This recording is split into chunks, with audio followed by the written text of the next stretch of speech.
So you guys thought I was done talking about the Nike Tempo Next Percent, but you'd be wrong. This is the 2020 model, and now we're going to be talking about the 2021 to 2022 version of the Tempo Next Percent, which I recently bought. Is this the same shoe that we were loving and hating in 2020, or is it more extreme in one direction? Let's talk about it.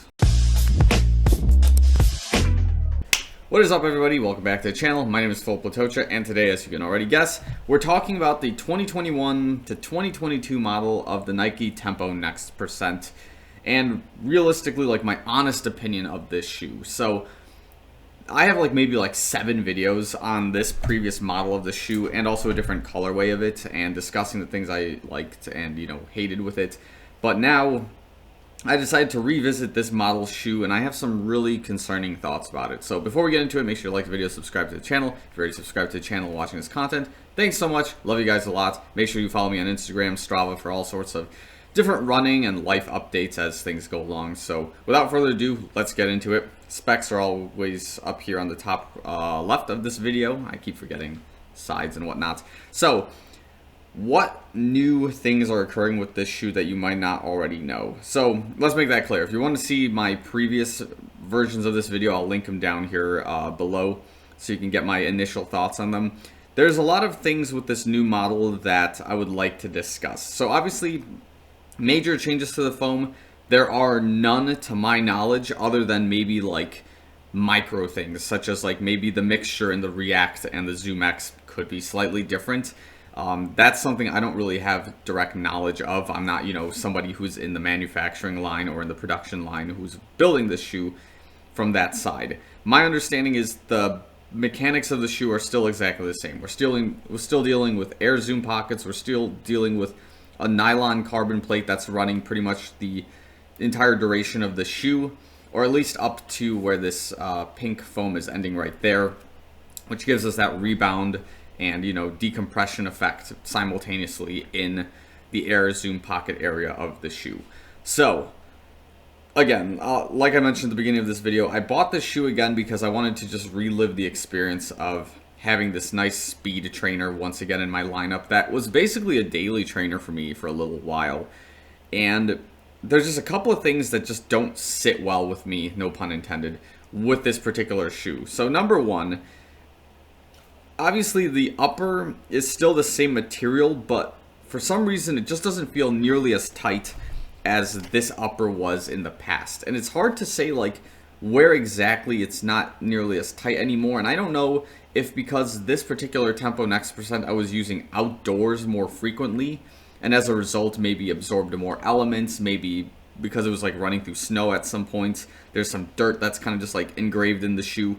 It's hard to say exactly why this shoe isn't, why this particular model, it does not feel exactly the same as the 2020 model. So moving on with it, it's the upper is very soft, and that's okay. I think that's kind of the point, is you want this breathable kind of durable upper here. But this causes major problems later on, as I discuss, specifically with my left foot. And there's a couple of things that could be going on here that are I guess up for deliberation, depending on how you look at it. Whenever I'm doing some of my easy runs on the treadmill, as I can't really run outside in a foot and a half of snow with this particular shoe, my left foot starts really aching, really cramping up really badly in this particular shoe, and it's never happened before with the 2020 model. And that's kind of where my gripe ultimately comes with this, is there something in the shoe that may have changed that's causing this reaction? Or is this something that's, it's a me problem, and maybe my left foot has some imbalances that need to be corrected from, some leg day workouts, some resistance band things with pushing the foot and the toes and things like that. Hard to say at this point in time, but it's very noticeable in this shoe, and it makes slower runs in this particular shoe extremely unbearable. And that was something I was not used to or not anticipating until I started playing around with it. I'm okay, wow, that is just really not good. So when I'm sitting on the treadmill and I run anything below an 8:30 per minute mile, obviously the shoe is really loud and clunky, which whatever, that's fine. I'm over it. The problem is this left foot starts really hurting a lot, and no matter how I adjust the foot during like my strike pattern, it just like does not feel good. And if I adjust it a certain way with additional speed, I'll feel like not so much of a shin splint, but some kind of like discomfort along the shin bone that I'm still kind of feeling now. It doesn't really hurt, it just feels tight. So I got to kind of work that out as well right now. But nevertheless, whatever is happening here, there's like two predictions to it, right? One is like maybe this is my problem and I gotta go fix my foot and just, do some more resistance band work to get that sorted out. Or two, this is the second piece of it now, is that this shoe might actually be slightly larger than the 2020 model. And what I mean by that is probably the toe box length, despite the way that like, I don't know, it's hard to describe because of the lock that was in the 2020 model where like, when my foot was in the heel, it was pretty snug and secure in the heel, whereas in this particular left foot, I just can't get the fit correct. And there's a couple of things as a result of why that could be the case. Like, obviously, one is when the foot is in the shoe, the heel is kind of supposed to be, sticking a little bit more out here because of how much room you have in this pocket inside the shoe. And I can't get it to sit properly. And it's kind of also to do with the fact that this heel area is a lot softer than the 2020 model. There's like a lot more durability in the actual heel portion of the shoe, whereas this one, very soft, very very malleable, and that could be also causing the issue as to why the foot doesn't sit well in this shoe. So again, I am an 8.5 size. This is an 8.5 size shoe, and it's just not feeling like good. It almost feels like if I drop to a size 8, which could resolve the issue, could really fix a lot of the things that I'm experiencing with this shoe as of right now. So getting back to the point of it, the two things that are going on is that one, it feels like the lock in my left foot is not good in this particular shoe, and two, the air zoom pockets. This is something I need to, again, double, maybe even triple check, or if this is a nylon plate thing. It feels like the pockets in this particular foot are, what's it called? They're over pumped in a way that is similar to the air zoom pocket that I was experiencing in the Pegasus 38, where instead of having this flat piece like within the shoe, there's like a little bit of a bump and a bit of a ridge there because the pocket is just over pumped. It's overinflated. That's the word I'm looking for. Sorry. And it's basically, again, to do with potential sizing issues in my foot. I guess, oh man, I don't know how to show it properly. Let's pretend this is the ball of my foot, right? This is like, as we go closer to this direction, it's the heel, and as we go closer to this direction, it's the toes. So this is like kind of the representation of my foot. Here's the ball of my foot, okay? The air zoom pockets and the carbon plates have this bump right here, a little bit inside my foot in terms of the striking spot. Whereas in my right foot, it lines up directly with the ball of my foot. So that either tells me that like both of these shoes are either the wrong size, which is not the case. I double checked, they're both size 8.5, or I just cannot get the lock properly secured in this left foot to the point where it's actually not allowing me to get the proper strike and therefore causing a lot of pain in the foot.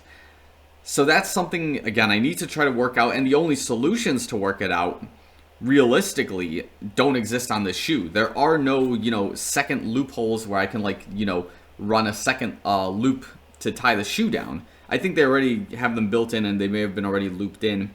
No, they're not built in from what I see. If there was another set of loops, which is not really the design for this shoe accordingly, it could help remediate a lot of issues. Just my take on it. So that's kind of what's going on. And of course, where the shoe excels still is it when you really push the distance in terms of if I'm running 10 miles an hour plus, this shoe is going to follow you wherever you take it. If you're trying to run anything from a 6-minute mile to a 450, a 445, this shoe will be there with you. It's going to be the loudest thing at the gym at the time. But guess what? You're going to be running fast and you're going to feel effortless. So that's the part where, of course, the shoe still excels, is that on those speed runs. So that's kind of where I'm ending my review on this. So overall summary, is this good? Is this bad? It's hard to say right now. Again, until I can start taking this shoe outside when the weather starts kind of drying up and I can get some fresh road to run on, it's hard to say if this is specifically a treadmill problem where maybe you're developing like a pseudo tendonitis from running outside or not outside on the treadmill, and you're just running the same static motion for days on end without like any twists and turns or anything like that, or different surfaces running on. It's hard to say right now. That being said, this lack of lock in the left foot with my heel kind of moving around is kind of concerning, because the right foot is like perfectly fine, but this left foot just can't get it down, and as a result, running like a casual pace in the shoe just does not feel comfortable. And like, I'll go for a mile and a half, and then I have to stop and let the foot kind of, you know, shake itself out because it just does not feel good. So that's just something, again, that it was something I was able to do in like the 2020 model comfortably, and I had no issues with it. So maybe it's just bold of me to expect the same results out of the same shoe a year and a half apart in terms of, you know, make and model. Maybe, you know, different manufacturing is involved here with Nike. I didn't look at it in that side, but I know that's some very interesting lead that commenters have given me, that, you know, different manufacturers will build things differently and use different materials. Perhaps something to investigate in the future here. So I think that's where I'm going to leave this review here for now. The first impressions of the 2021 model, 2022 rendition, I guess, of the Tempo Next Percent, it is not feeling great. It just doesn't bring back the same memories that I had of the 2020 model, and it's just kind of concerning. I wish it had the same feel, but right now it's too soon to tell, again, if this is just something to do with the treadmills, or if there's just a completely different build in order for Nike to save parts, and as a result is creating a shoe that's just less comfortable than needed. So I think I'm going to end the video here. So again, if you have the newest model of the Tempo Next Percent, definitely comment below and tell me what you guys think. And yeah, of course, sound off in the comments if you have any other questions, comments, or anything, or concerns about this shoe once again. So thanks again for watching. I'll see you guys in the next one.